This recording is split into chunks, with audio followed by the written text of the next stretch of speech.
Bom dia, irmãos. Antes de mais nada, a graça e a paz do Senhor Jesus seja com todos vocês.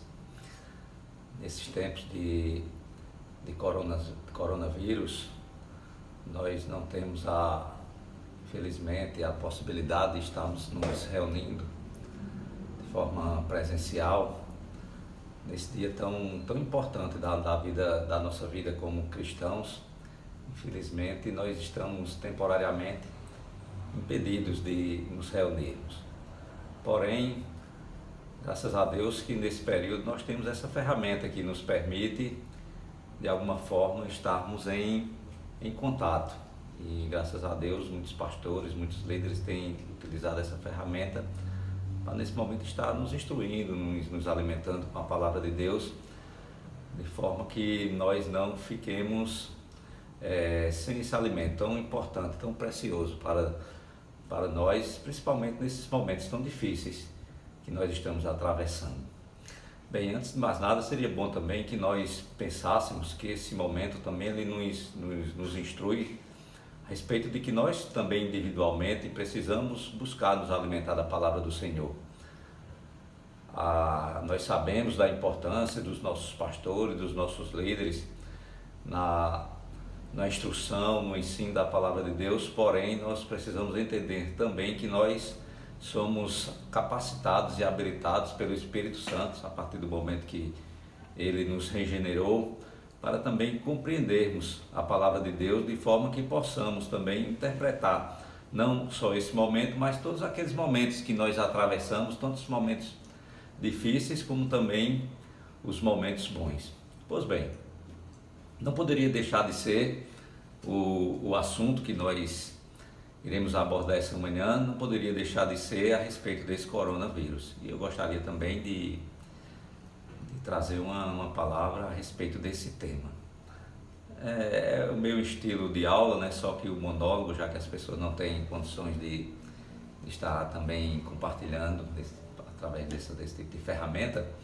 Então, de certa forma, eu me sinto como se eu estivesse na escola bíblica dominical, compartilhando com os irmãos, como fazemos todas as manhãs a respeito de tantos outros temas relevantes para a nossa vida.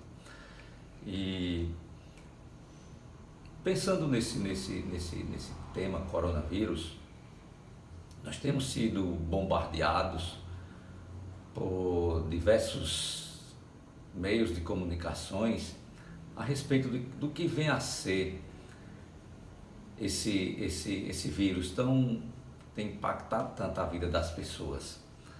Nós podemos ver que algumas pessoas entendem que esse vírus ele nasceu como se fosse algo fatalista. Os chineses, de onde se originou esse vírus, alguns deles eles têm um hábito alimentar. Alguns deles, um hábito alimentar exótico, eles consomem animais, a exemplo de morcegos, ratos e alguns outros mais, que é um alimento muito estranho no nosso cardápio. Nós não temos o hábito de consumir esses animais, mas eles têm esse hábito. E segundo as pessoas que defendem essa teoria fatalista, em um determinado momento, alguma pessoa que consumiu um desses animais contraiu esse vírus e através dele ele tornou-se contagioso ao ponto de chegar à situação que nós encontramos nestes dias. Esse é o pensamento das pessoas que pensam que as coisas acontecem de forma fatídica, o acaso está por trás de todo esse momento tão difícil. Há algumas pessoas que entendem de outra forma, enxergam esse momento como se fosse fruto de algo de natureza conspiratória. Segundo eles creem assim, né, que possivelmente esse vírus ele foi criado em algum laboratório e de forma intencional foi espalhado entre as pessoas, entre as nações, para causar algum tipo de pânico, talvez até causar problemas de natureza econômica, como de fato ele tem causado ou começará a causar daqui para frente, e que segundo eles, esse caos econômico de alguma forma iria beneficiá-los. Bem, Nós que cremos na soberania de Deus, no governo soberano de Deus, de um Deus que governa esse mundo desde o momento da criação, através dos seus desígnios eternos, daquele que Ele decretou na eternidade, essa crença, ela não nos permite que nós venhamos a enxergar o mundo nem pelo fatalismo, pelo acaso e nem também pelo um governo conspiratório, seja lá qual for a nação, ou quão tão poderosa ela seja para ditar o ritmo da história. E é pensando nisso, nessa crença, nesse governo soberano de Deus, que eu gostaria de tratar sobre algumas coisas referentes a esse vírus que chamam a atenção. Por exemplo, nós fazemos parte de uma geração que tem, no decorrer dos anos, tem afastado a crença, qualquer conceito que nos traga a um Deus que é soberano e que governa e que criou todas as coisas. Qualquer conceito nesse sentido tem sido totalmente refutado no meio da nossa geração. Os irmãos há bem pouco tempo recordam-se de algumas manifestações culturais que nós tivemos aqui na nossa nação, no final do ano passado. Aquele grupo chamado Portas dos Fundos lançou um filme intitulado Presente de Natal, em que eles abordavam um Jesus totalmente diferente do que as Escrituras relatam sobre Jesus, envolvendo ele até em casos de homossexualismo. Nós também vimos no período agora do Carnaval, uma escola de samba Mangueira, ela apresentou um enredo, e que aí todo o desenvolvimento daquela escola, ela girava em torno desse enredo, que apresentava o título também Jesus da Gente. Mais uma forma de interpretar Jesus conforme o conceito, aquilo que a sociedade entende a respeito de Deus. Manifestações culturais que revelam, de certa maneira, o pensamento de toda uma sociedade. Bem, mas eu não queria ficar apenas nas manifestações culturais. Eu creio que os irmãos recordam que o pastor Augusto Nicodemos, quando esteve aqui na Consciência Cristã desse ano de 2020, e em um determinado momento da sua exposição, ele falou a respeito de como tem sido tratado os pensadores de cosmovisão criacionista principalmente no Ocidente europeu. São não apenas nas academias, onde estão os pensadores, os intelectuais da nossa geração, mas também meio aqueles que são responsáveis por criar políticas públicas que atendem, que vão impactar toda a sociedade. Eles têm um pensamento em comum entre eles. Qualquer um que chegue lá e que tenha uma cosmovisão cristã e que queira implementar essa cosmovisão tanto na academia como nas políticas públicas, ele é imediatamente excluído. Não só excluído, mas ridicularizado por esses homens. Isso para a gente ter uma noção como anda a nossa geração em relação ao Deus soberano, em relação ao Criador. Irmãos, uma pergunta nós precisamos fazer nesse momento: como reagiria o Deus soberano que criou todas as coisas e que governa sobre tudo isso diante de uma situação como essa, diante de uma geração como a que nós estamos vivendo? O segundo questionamento que nós fazemos é com relação à Igreja de Cristo, a Igreja dos nossos dias.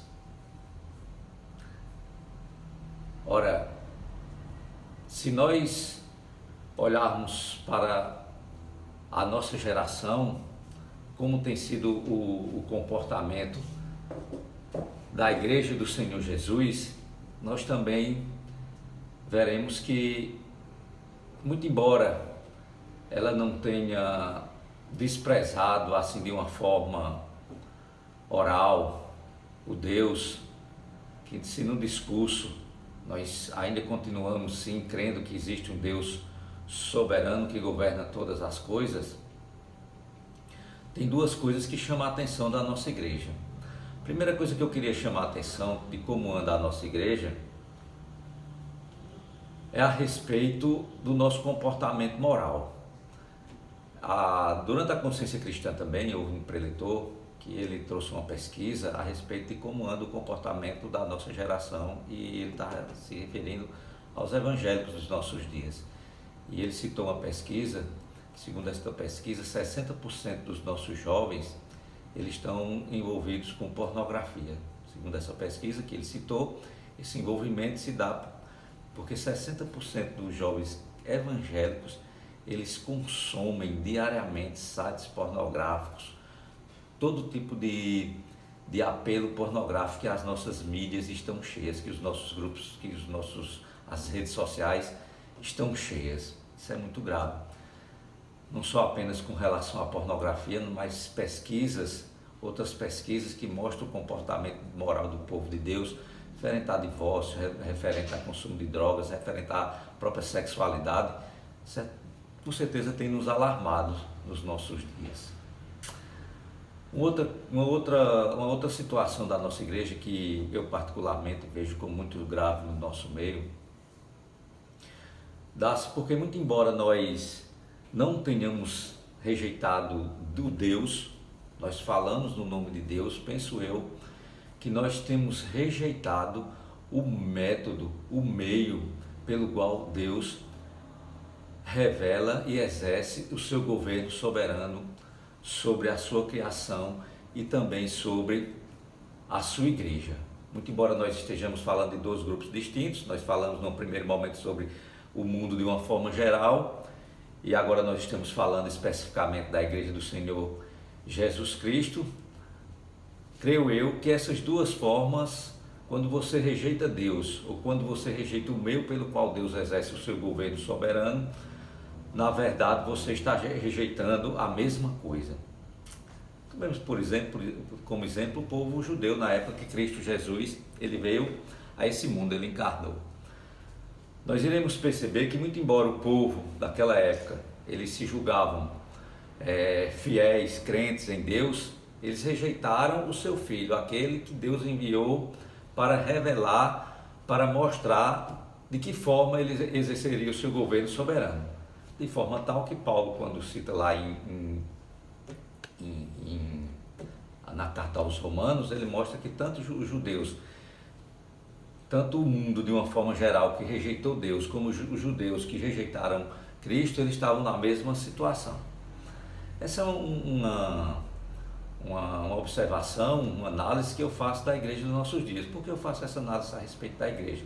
Porque muitas são as pregações que nós ouvimos hoje, porém pouquíssimas ou raras pregações, elas nos remontam de uma forma cristocêntrica, nos conduzindo a Cristo e a sua cruz. Na maioria das pregações, dos ensinos que nós ouvimos, se fala em todo tipo de assunto e relegamos Cristo a uma parte menor. Isso quando nós tratamos sobre Cristo, às vezes os assuntos que nós abordamos ficam por ali mesmo. Bom, irmãos, mas voltando aqui ao coronavírus, eu queria, depois de fazer essa ilustração da nossa sociedade, do mundo em que nós estamos vivendo, acho que é importante a gente entender o mundo, o contexto que nós estamos vivendo, eu queria interpretar esse momento do coronavírus e também esse momento da nossa geração e da nossa igreja. Queria usar uma metodologia. Que metodologia é essa? É a metodologia que nós encontramos lá no livro de Atos, quando Pedro ele cura aquele paralítico na entrada do templo e uma multidão vai em direção a ele, e pelo discurso de Pedro, e aí eu queria usar bem a metodologia do discurso dele, o discurso dele dá bem a entender que aquelas pessoas, aquela multidão que vai em direção a Pedro, elas de alguma forma tentam idolatrá-los, atribuindo a eles, aos discípulos, aquela operação miraculosa que aconteceu quando aquele paralítico foi curado. Bem, Pedro ali, imediatamente, ele desvia a atenção daquela multidão para Cristo. Segundo ele, foi Cristo, foi o poder de Cristo, foi o poder que emana de Cristo, que flui de Cristo, quem libertou aquele homem. Eles foram apenas instrumentos usados por Cristo para operar aquele milagre. Logo a seguir, Pedro faz uma revelação que causa pânico, terror na vida daqueles homens. Ele revela quem Cristo é, o Filho de Deus, por isso que ele tinha todo o poder, toda a autoridade para exercer o governo de Deus, sendo ele Filho de Deus. E ele revela, ele mostra algo terrível para os homens daquela geração, que eles haviam trocado Cristo por um homicida quando Pilatos resolveu, de certa forma, inocentar Cristo e condenar aquele homicida. Pense comigo, se o discurso de Pedro tivesse terminado por ali. Aqueles homens tiveram a consciência, a partir daquela obra que os discípulos operaram, de quem era Jesus Cristo, Filho de Deus. Tiveram a percepção, até então eles não tinham, que era por meio de Cristo que Deus operava, que Deus manifestava o seu governo soberano sobre a terra. E eles mataram o Filho de Deus. Pense que coisa pavorosa não gerou no coração daqueles homens. O que é que nós fizemos? Matamos o Filho de Deus. Matamos aquele que tem poder, todo poder e toda autoridade para governar sobre todo esse mundo e também sobre as nossas vidas. É aí que entra a nossa metodologia. Como esse pavor, como esse pânico que fluía do coração daqueles homens poderia gerar algum tipo de consolo e de esperança. É isso que Pedro faz. Ele começa a interpretar a morte de Cristo não pelas circunstâncias, não apenas pelas circunstâncias que ele estava vivenciando, não apenas pelo aquele pavor, mas ele começa a interpretar a morte de Cristo pelo plano eterno de Deus que ele vem revelando no decorrer de toda a história. Então essa é uma metodologia. Interpretar aquilo que acontece nos nossos dias, não apenas por aquilo que nós estamos vivendo, porque muitas vezes aquilo que nós estamos vivendo, se nós olharmos só para aquela situação, só para aquele problema, nós podemos, certamente que vai criar pavor no nosso coração, temor e desespero. Isso é o que esse vírus certamente tem causado nas nossas vidas: temor, pavor e desespero. Porém, eu gostaria de trazer uma palavra de consolo usando essa metodologia, interpretar esse vírus, esse momento tão difícil que nós estamos vivendo, de uma forma mais ampla, olhando para a história. E para fazer isso eu queria chamar a atenção de vocês para 3 aspectos desse vírus. Primeiro, que esse vírus ele tem uma característica interessante, ele se prolifera de uma forma muito rápida.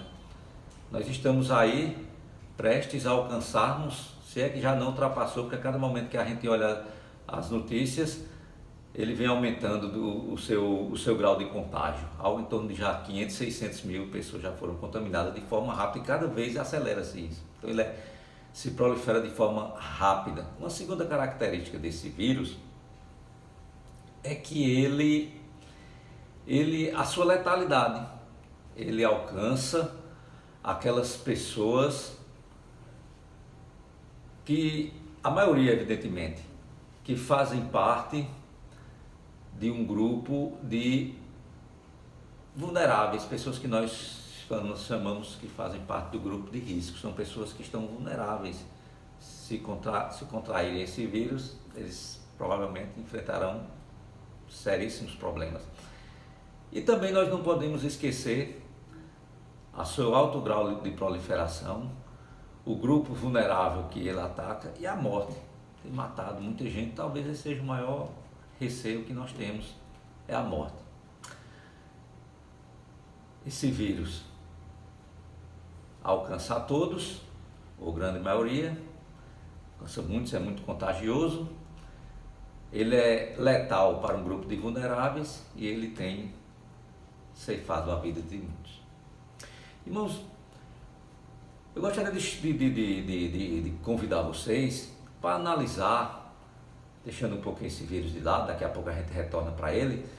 Gostaria de chamar vocês para analisar a forma como Deus ele tem lidado, ele lida com a humanidade desde o momento em que ele criou, principalmente diante destes dois aspectos que nós falamos anteriormente da geração. Quando uma geração se rebela contra Deus, quando uma geração exclui Deus da criação, ou pelo menos tenta excluir Deus da criação, e também quando a sua igreja ela se mostra negligente com aquele a quem Deus colocou como cabeça da criação ou da nova criação.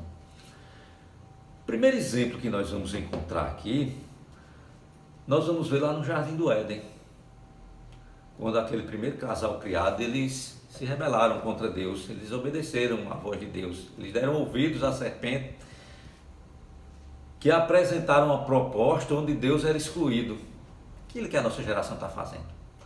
Nós iremos perceber que Deus puniu todos os envolvidos e de uma forma, puniu cabalmente todos aqueles, nenhum daqueles que estavam envolvidos nessas tramas, eles foram excluídos da punição de Deus. O homem, a mulher, a serpente e Satanás, todos eles foram cabalmente punidos. Foi algo que nenhum deles, dos envolvidos ali, ficou inerte. E eu queria chamar a atenção a você de alguns elementos importantes nessa punição, naquilo que Deus fez. Nós vamos perceber que aquele casal, o casal que foi punido, eles sofreram um processo, naquela punição, de humilhação. Antes, eles viviam no paraíso. A partir do momento que eles desobedeceram, a partir do momento que eles se rebelaram contra Deus, eles foram rebaixados, foram rebaixados da sua posição. A partir de então, eles já não poderiam mais usufruir daquela mesma condição em que Deus os havia criado. Eles foram criados de uma condição muito boa, diz Deus, viu que era tudo muito bom. Porém, a condição que eles estavam agora era uma condição humilhante por causa do seu pecado. Eles foram humilhados. Você sair de uma condição superior para uma condição inferior causa humilhação.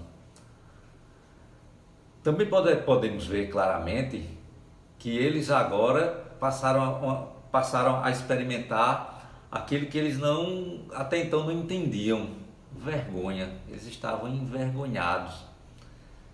Eles aderiram a um projeto, a uma proposta que isso trouxe muita vergonha para eles. Tanto é que isso é ilustrado quando eles procuram até esconder a vergonha do seu pecado. Eles estavam envergonhados por conta do seu pecado e procuraram cobrir aquela situação.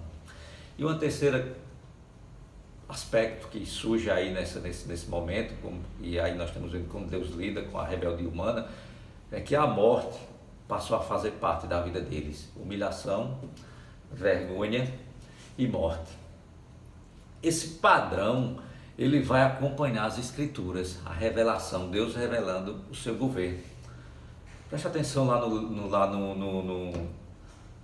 quando Deus vai libertar o seu povo do Egito, como é que ele trata Faraó e todo aquele povo egípcio, uma nação, um homem de coração duro, toda uma nação de coração duro.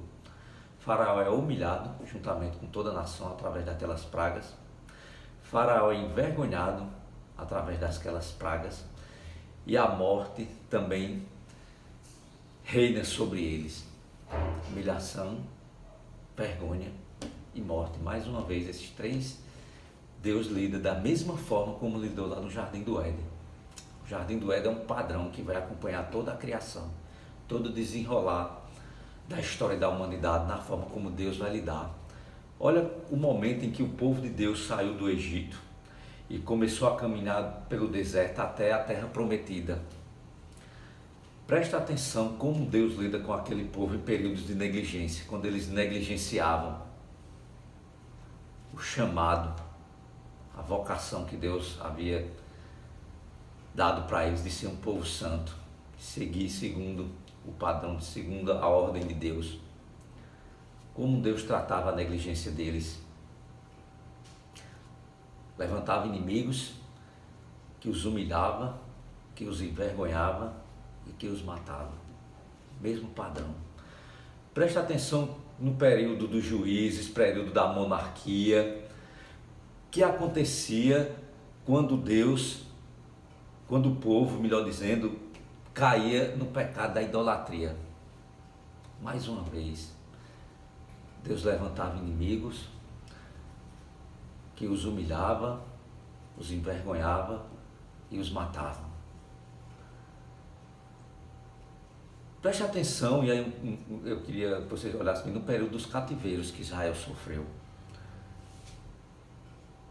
Por causa da sua idolatria, por causa da sua negligência, por causa da desobediência, como Deus tratava com eles.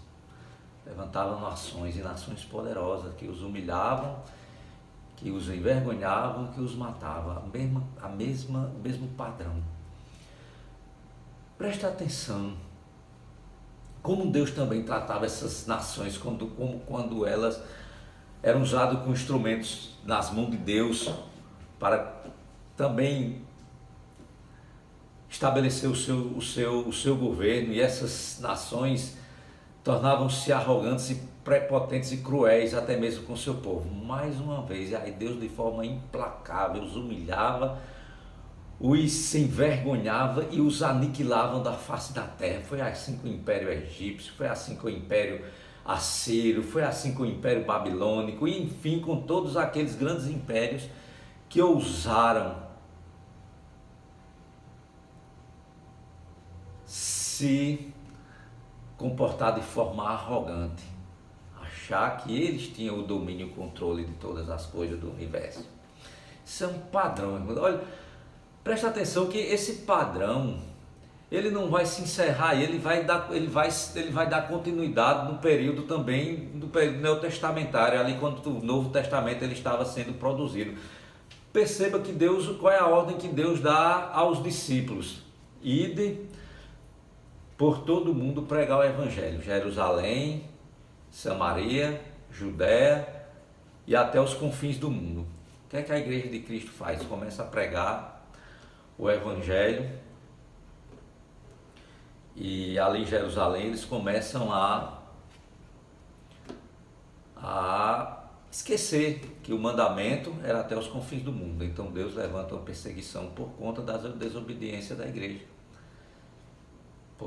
Essa perseguição traz humilhação, vergonha e morte. Isso é o padrão que Deus trata.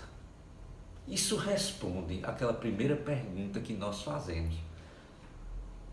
Como Deus trata uma geração que se rebela contra Deus, que se torna arrogante e prepotente? Como Deus trata com a sua igreja, com o seu povo, quando o seu povo esquece os meios pelo qual Deus governa esse mundo? É assim que Deus trata. Esse é o padrão de Deus. Se nós olharmos desde todas essas histórias contadas, alguns períodos, até os eventos, a forma como Deus tratar, ele trouxe maiores perdas, maiores humilhação, maiores vergonhas, outras menos. Porém, o padrão é esse. Irmãos, quando nós olhamos para esse coronavírus, nós começamos, essa sensação também vem à nossa mente. Porque um vírus é algo tão pequeno diante daquilo que nós pensamos ser. E aí, quando eu digo nós, eu falo da nossa geração e falo da igreja. Falo dessa geração porque essa geração, se nós olharmos para a Europa, o ocidente europeu ali, nós vamos perceber que essa geração ela desenvolveu um padrão de comportamento social, ético, moral, a partir da ideia ou do pensamento de que nós não precisamos de Deus, nós precisamos desenvolver um padrão de comportamento sem Deus. Aliás, eles pensam até, por isso que eles cunham os pensamentos como a cosmovisão cristã, que esse tipo de pensamento, que esse Deus que é pregado, ele até mais atrapalha do que ajuda. Como Deus tratar essa geração? O que é que esse vírus está fazendo no meio da nossa geração? Está nos humilhando. Está mostrando,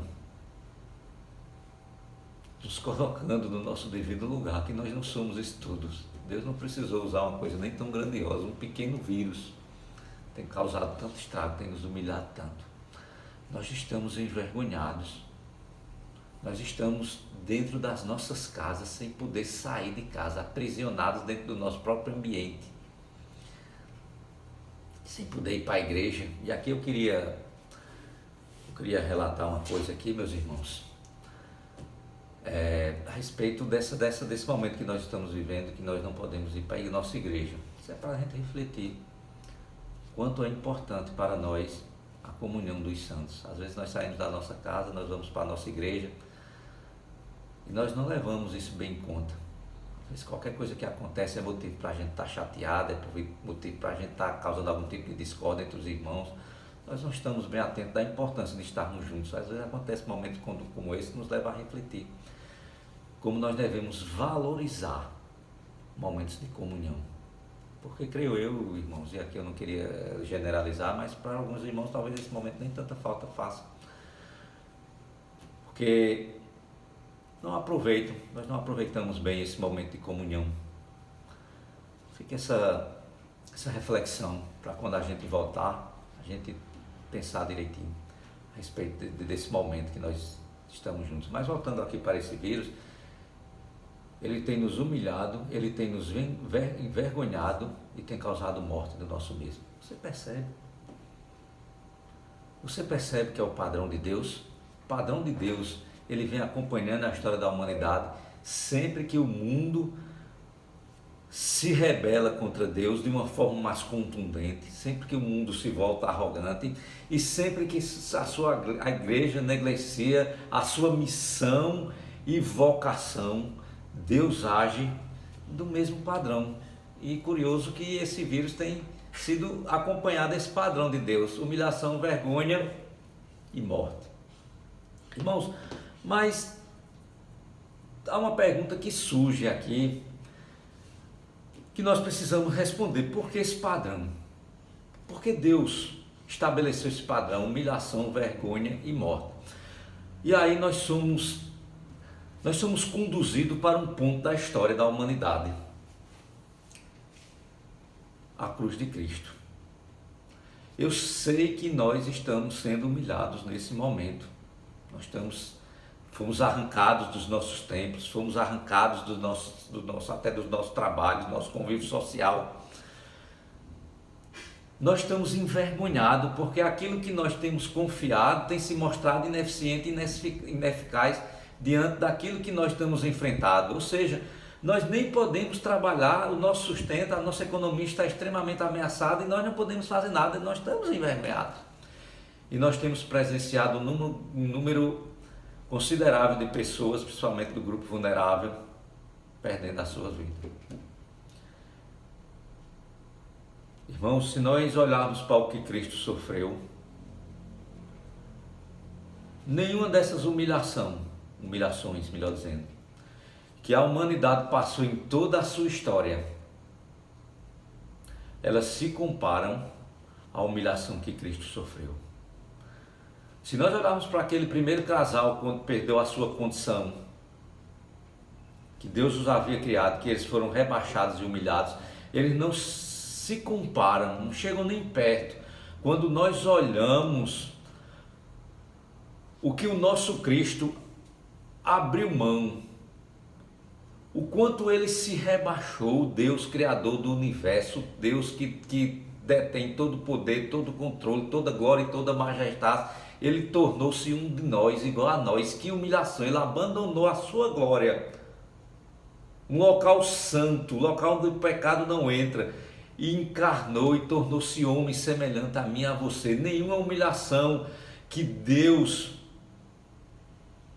trouxe a esse mundo compara-se a essa humilhação que o seu filho passou ao encarnar, a tornar-se um de nós. Toda humilhação que nós enfrentamos na nossa vida, se comparada à que ele passou, são nada, mas apontam sim para essa humilhação. Essa humilhação que ele passou é o ponto central. É por meio dela que nós devemos interpretar toda a história, tudo que nós fazemos, tudo que aquele casal passou lá no Jardim do Éden, aquela humilhação, aponta para essa humilhação. Tudo que os israelitas passaram no deserto, no período da monarquia, a igreja que passou no período neotestamentário, no período da reforma protestante, dos nossos dias, aponta para essa humilhação. Lá, a leitura que nós devemos fazer é quando nós olhamos para aquela humilhação de Cristo. Nenhuma outra leitura ela nos vai dar uma resposta exata do porquê Deus ele começou a nos humilhar lá no Jardim do Éden, passou toda a história humilhando as nações, humilhando os governantes, humilhando a sua igreja. Nós só vamos encontrar olhando para aquele que se humilhou de uma forma em que a nossa humilhação torna-se nada ou quase nada. Irmãos, se nós olharmos para a vergonha que nós enfrentamos por conta desse vírus, por conta daquilo em todas as vezes que Deus interviu na história da humanidade, nós vamos perceber que a vergonha que Cristo Jesus passou, ela foi muito mais intensa, não dá nem para comparar. Pessoas cuspiram na sua cara, pessoas colocaram espinho de coroa na sua cabeça, pessoas zombaram quando eles estavam pregados lá naquela cruz. Ele morreu de uma forma que apenas aqueles criminosos e aqueles criminosos de alta potencialidade, de crimes hediondos, poderiam sofrer aquele tipo de pena. Ninguém nesse mundo, por mais vergonha que tenha passado, pode comparar a vergonha que Cristo Jesus sofreu lá naquela cruz. Não há manifestação de vergonha maior do que essa. A maior vergonha da história é olhar para o Filho de Deus sendo pendurado em um madeiro. É o centro da vergonha.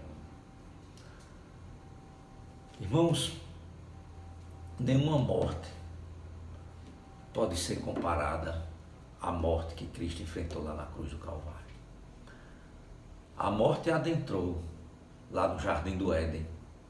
Aquele primeiro casal, ele tornou-se passível, tornou-se refém, melhor dizendo, da morte. A humanidade, de uma forma geral, tornou-se refém da morte. Porém, a morte que Cristo sofreu ali, ela vai além de toda e qualquer morte que nós possamos falar. Aquele primeiro casal, ele foi separado de Deus, mas temporariamente. Ainda assim, a graça de Deus estava sobre a vida dele. Até esse mundo, nós ouvimos falar tanto nos últimos tempos sobre a graça comum. A graça comum de Deus está sobre este mundo. A graça especial, Deus ainda continua abençoando o seu povo. Porém, a morte que Cristo sofreu ali foi a ausência de Deus. Foi Deus virar as costas para ele. Que morte terrível. A morte que esse vírus tem causado é algo terrível, mas não se compara àquela morte que Cristo sofreu lá naquela cruz. Nenhuma morte assemelha-se àquela que Cristo sofreu. Nós precisamos interpretar humilhação, vergonha e morte à luz da cruz de Cristo. Nós precisamos interpretar o que Deus tem feito com esse mundo e o que tem feito com a sua igreja à luz daquela morte, daquela vergonha e daquela humilhação que Cristo pregou. O que Deus estava revelando lá para aqueles homens, através daquela promessa, através daquela humilhação, daquela vergonha, é que um dia alguém iria sofrer humilhação, vergonha e morte, por causa da rebeldia por causa da negligência e desobediência do homem. O que a igreja passou no período neotestamentário, que Israel passou durante toda a sua jornada, o que a igreja passa nesse mundo na sua peregrinação, ela aponta as suas lutas, os seus sofrimentos, as suas humilhações, as suas vergonhas e a morte que nos ronda, elas apontam de uma forma muito clara, límpida e transparente para aquela morte, para aquela humilhação e para aquela vergonha que o Filho de Deus passou lá naquela cruz. Irmãos, eu gostaria de concluir aqui esse vídeo mostrando algumas coisas e qual é o diferencial que faz no nosso comportamento diante dessa questão. E aí é onde traz consolo e esperança para as nossas vidas. Porque foi o comportamento daquele primeiro casal referente àquilo que Deus estava manifestando, humilhação, vergonha e morte, que fez diferença, que tinha potencial, e não só eles, mas toda a sua geração. Foi o comportamento do povo de Deus, do povo egípcio, do povo de Deus, durante aquele período da peregrinação do deserto, durante o período do juízo e monarquia, também no período dos cativeiros. Foi o comportamento dos líderes globais, dos impérios da época, diante dessa humilhação, vergonha e morte, que fez toda a diferença no período deles e que fez toda a diferença no período da igreja, e que faz diferença nos nossos dias. Como nós nos comportamos no momento em que Deus está exercendo governo sobre seu governo soberano, trazendo humilhação, vergonha e morte. Primeira coisa que nós devemos fazer essa leitura olhando para a cruz. Se nós olharmos para qualquer outro momento, para outro local, e esquecemos da cruz, nós estamos rejeitando o meio pelo qual Deus governa esse mundo. Então o desafio da nossa igreja é nos voltarmos para fazermos uma leitura da nossa geração, dos nossos dias, dos desafios que nós enfrentamos, das lutas, das humilhações, vergonhas e mortes que nós enfrentamos, olhando para a cruz, olhando para Cristo, olhando para a humilhação, vergonha e morte que Ele sofreu. Sabe por quê, meus queridos? Porque ali nós vamos entender qual a razão de Deus nos humilhar. Qual a razão de Deus fazer que nós passemos por tanta vergonha durante toda a nossa história? Porque isso tem sido a história da igreja, do povo de Deus, humilhação. Porque Deus faz nos conviver com a morte todos os dias. Se nós prestarmos os nossos cultos, é sangue, é morte que nós vivenciamos todos os momentos de cultos. É o momento de nós sermos conduzidos para Cristo Jesus. Esse é o desafio que nós temos na nossa vida. Sabe por quê, meus queridos? Porque a humilhação que Ele passou foi para que nós não sejamos humilhados ao ponto que Ele foi. Para que a vergonha que nós passamos, para que nós não sejamos envergonhados ao ponto que Ele foi. Principalmente para que nós não soframos a morte que Ele sofreu. Sabe como tudo isso aconteceu? Quando Ele se humilhou, tornou-se vulnerável. Ele tornou-se vulnerável à humilhação, à vergonha e à morte, para que nós não estivéssemos vulneráveis. Esse é o centro. Aqueles que olham para a cruz, aqueles que se humilham perante a cruz, aqueles que se envergonham do seu pecado, da sua negligência, por causa da cruz, aqueles que olham para a morte de Cristo e passam a mais não temer a morte por causa de Cristo, Cristo tornou-se vulneráveis por eles. Aqueles que zombam, aqueles que desprezam, aqueles que buscam outro caminho, aqueles que ridicularizam, serão esmagados pela mão de Deus, que humilha, que envergonha e que mata. Olhando para a cruz, nós temos esperança. olhando para a cruz, nós temos consolo. Olhando para a cruz, nós vemos um Deus que governa com mão de ferro. Mas olhando para a cruz, nós enxergamos um Deus que se humilhou, que tornou-se vergonha por nós e que entregou a sua vida para que por meio dele nós tenhamos vida. Por isso, meus queridos, esse vírus, os seus efeitos, a humilhação que ele está causando e a vergonha e a morte, eles nos conduz a Cristo. Ele está revelando um evangelho que nós deveríamos pregar, nós a igreja, mas temos negligenciado. Por isso que faz parte do governo de Deus na história. E se é a cruz que está sendo manifestada, se são elementos da cruz que nós devemos ter manifestado, é nela que nós encontramos consolo. Por isso devemos descansar e nos alegrar e nos regozijar, mesmo que para isso sejamos humilhados, sejamos envergonhados e nos deparemos com a morte. Que Deus nos abençoe, que Deus nos dê uma leitura correta desse momento, que Deus traga consolo e conforto ao nosso coração, por meio de Cristo Jesus e da sua cruz. Amém. Que Deus abençoe.